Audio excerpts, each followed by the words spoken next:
Morning, જય શ્રી કૃષ્ણ. ઉઠા હવે અમારી રાધાનો મેકઅપ ચાલુ થઈ ગયો છે ને હજી તો એને મોઢું એ નથી ધોયું. અને આવું તો એ જો કે મારી પાસેથી ને શીખી છે, પણ હું ખાલી ફેસ ઉપર જ પાવડર લગાવતી. આની જેમ ક્યારે હાથ અને પગમાં ક્યારે પાવડર નથી લગાવતો, એનો તો માથા ઉપર પાવડર વયો ગયો છે. પછી હું થઈ ગઈ સરસ મજાની રેડી. મને તૈયાર થવું બહુ ગમે, પણ હવે એટલો ટાઈમ નથી મળતો. પછી બાજુવાળા બાને માથું દુખતું હતું તો એમને એલોવેરા લગાવી દીધું.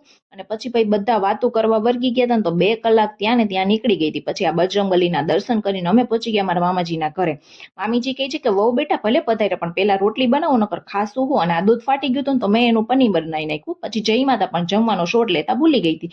મારા મામીજી કહે છે કે સુઈ જવું છે. મેં કીધું સુવું નથી, ખાંડી એક વાસણ છે ને પેલા ઈ પતાવી હતા, એ કામ કરી લીધું તો ચાનો ટાઈમ થઈ ગયો. ચા પીને મારા મામીજી કહે છે કે મેગી બનાવો, એટલે મેં સરસ મજાની મારી સ્ટાઇલમાં મેગી બનાવીને ખાઈ લીધું. પછી પાછા બજરંગબલીના દર્શન કરીને ઘર તરફ રવાના થઈ ગયા, કેમ કે અમારી રાધાની કેટલું બધું લેસન હોય. અને પાછી લેસન કરવાની રીત તો જો હોય એની, આવી રીતના તો મેં ક્યારેય જોયું નથી લેસન, અને આવી રીતના મેં લેસન ક્યારેય કર્યું નથી.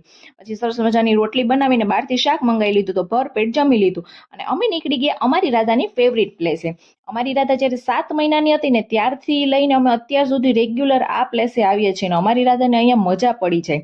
અને હવે આખો વિડીયો જોઈ લીધો છે ને તો લાઈક, કમેન્ટ એન્ડ સબસ્ક્રાઇબ કરવાનું ભૂલતા નહીં. મળી આવતીકાલે એક નવા બ્લોગ સાથે. ત્યાં સુધી બધાને જય બજરંગબલી.